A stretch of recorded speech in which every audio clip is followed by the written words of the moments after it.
What is your one sentence review of Obi Wan Kenobi the series? Can I yell Kenobi again? No. I would say for my one sentence review, this is not the show we wanted, but it's the show we needed. That's what I would say. My one sentence review is Star Wars just recycles the same tropes in all their storytelling, but goddamn if Vader still isn't fucking impressive.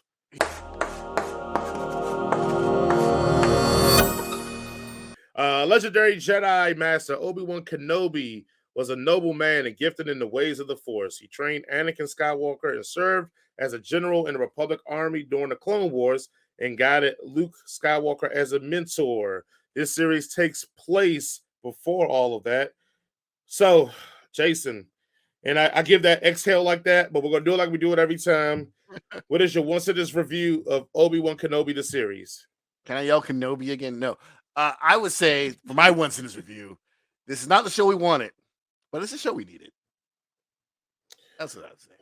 My one sentence review is Star Wars just recycles the same tropes in all their storytelling, but goddamn if Vader still isn't fucking impressive. He is bad to fucking ass. I will jump right into this one. Before we jump right into this, we're going to take a real quick second for some ads, guys. Nerd Focus. One of the biggest problems that we weren't around is because I drank all my Nerd Focus. I was out. I was lethargic. I was tired. I couldn't focus, man. So if you want to keep us making these things regularly, we got to keep us focused. And how you keep us focused is by you buying some Nerd Focus. The link will be in the description. And then that way, when they give us money, we can give it back to them by buying Nerd Focus. More and then Nerd we stay Focus. focused. So it's just a cycle of nerd focusing all the way through the nerd focusing of the most nerd focusing, and we all will be pleased. We all will be focused. We all will have the brain power to give you all what you need and all what you want all the times. I mean, Jason was drinking it, and he may have some prospects for a girlfriend because he was able to talk to girls. No. I tried. Look, some problems cannot be fixed. That being said, please go ahead and try some Nerd Focus. The link is in the description. InYourFaceArt.com. Go get all that work. Go look at the description. You can find it. Enjoy it. Write a review on how you tell us how you thought about it. Maybe tell us this stuff is wanky and you don't want to ever support anything we ever do again. And we'll tell you, don't lie, you'll support again. But we'll take your feedback. But please remember. Stop trying to hurt my feelings, Mom. Right? But guys, go out and get you some of that good stuff there. All right. Yes, I'm gonna jump right into Kenobi. Look, I'm gonna just be completely honest with it, man. Y'all know I love Star Wars. Yeah, I know I'll cape for Star Wars. I may not cape for Star Wars as much as I cape for horror movies, but you know I cape for Star Wars. This series is sloppy, it's messy, sometimes poorly acted. I'm looking at you, Ice Cube, son. I'm looking dead. Oh, here's my favorite part. You. Sometimes poorly acted. Shane Jackson Jr. You clowning on Shane Jackson Jr. over here. No, I don't want to smoke with him, but this acting was it's predictable as hell. But damn, they stuck the landing on this, man. Like the ending of this show, and it's just my thoughts, and I could be wrong, and I don't know. People will tell me if I'm wrong. I feel like they knew how the show was going to end, and it was like, hey, let's fill in all the blanks going up. Like it ends with him getting a fucking lightsaber on the fucking Death Star. That's how it ends. Well, I mean, I'm saying in a sense like they knew like they wanted these emotional moments and beats. So now we just got to make everything else get to this point. I'd rather they had been down with this and just did an hour and a half long movie that was on Disney Plus, and we could have cut out a lot of that middleman shit and just got to the thing, the Obi Wan Kenobi and Anakin Skywalker / Darth Vader conundrum. After watching the last episode, this whole series should have been primarily focused on that and that alone. It should have been just Kenobi trying to throw Darth Vader off the scent of where he's at and them having this confrontation and let it be what it was going to be. I do appreciate the world building to show that other Jedi are still out there.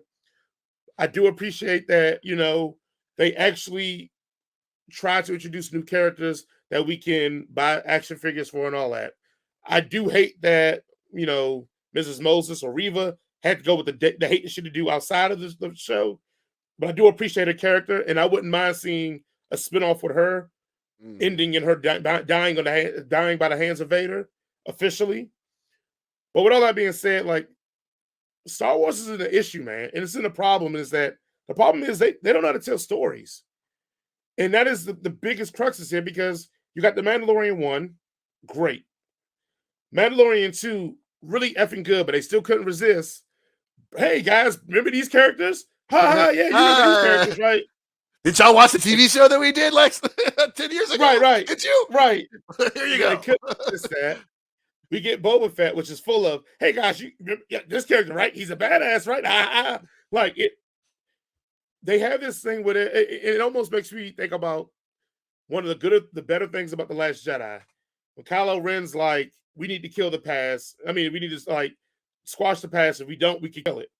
Star Wars used to take its own advice. And I know they don't want to take advice from The Last Jedi because how divisive it was, but The Last Jedi had it right. The Last Jedi had it right in the sense of they got to get away from this stuff because now you're making loopholes, you're making continuity problems, you're not doing it justice for the work. And all this series now, I think the first 2 episodes were really strong. 3, 4, and 5 for and then 6, the landing, but 3, 4, and 5 still exist. Like they weren't good episodes. They were okay. Actually, you can make an argument 4 was probably god awful. But anyway, the point is that it's a problem with storytelling. They don't understand either these characters or they don't understand how to properly tell a full story. And I guess I'm just starting to get to the point I think I would never ever say in my life that I don't even want to see any more Star Wars properties because I feel like it's just going to make it worse. And then you got rid of like the canon for the Legends universe, so it's all Legends now. So even the stuff that we kind of built the backbone over that we enjoyed, you got rid of because you wanted to do this new canon, and then like you're effing it up, like you're not making it any good. It's just either okay or it's bad. Like I can't remember the last thing in Star Wars that was just exceptionally good. Again, outside of Mandalorian 1, where I was like, this is good. But even the Mandalorian, you can't. What was good about the Mandalorian would be hard to make into a consistent strategy unless you're just going to keep doing different parts of the universe with different characters, which you can do. I think me and you both would be here for that. Different parts of this universe where people are just living their lives, a day in life, and we can see it. I thought that's what a Star Wars story was going to be about. Days of their lives, but even those interact with the main timeline, and it's just exhausting me, man. And I really, really love the ending of this. I really, really love Obi-Wan's and Anakin's and Darth Vader's conversations.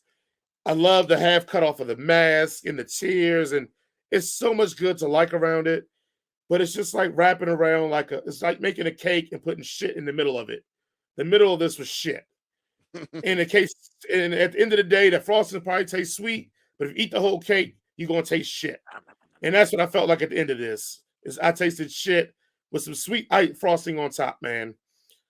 I'm gonna let you have it because you're probably way more optimistic than I am about it. Hell yeah, I am. I just have at it.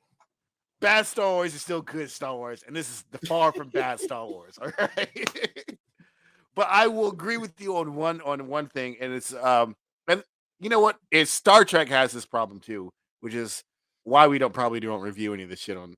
But they have a prequel problem in Star Wars and in Star Trek, where they just said, "Oh, we're just going to tell stories about this time period, and that's it." And it's like, well, you've already we can't tell stories about the stuff that actually has happened already or after that because so we have to stand in front of everything because these are the characters that you like, and we don't want to do anything like. And Star Wars is doing even worse because of the likes of Last Jedi, where they did something so radical and had such a big backlash at it. They're like, oh, they've gone back into their shell. And they say, oh, we're only going to give you stuff that's, in the time period that you like. And we're not going to try to do anything new for you because, guys don't like any new things. I'm looking at you racist ass piece of shit Star Wars fans, because you're not really fans. You're just racist ass piece of shit. But with that being said, okay. Star Wars, dude. I love Obi Wan Kenobi, man. Everything about this, even the more boring episodes. I like Osei Jackson Jr. Ice Cube. You know what I have a problem is that in A New Hope, when they're sitting around talking about the Death Star plans, Ice Cube ain't sitting there going, today's gonna be a good day. That's what I have a problem with. That will make me love it more. That will make me love it more.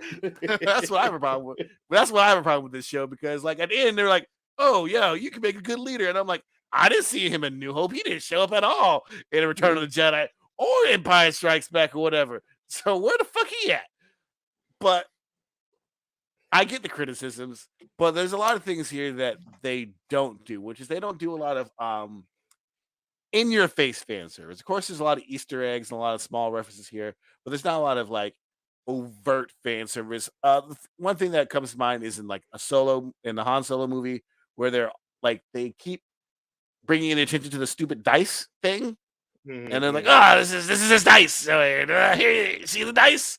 And it's like, yeah, I don't give a shit about that. Like, why are you making this big deal about these fucking dice when we don't give a shit about this? Like they didn't even bring up the fucking dice not once in all three movies in the original trilogy. So why are we talking about these dice? He's how we got the dice.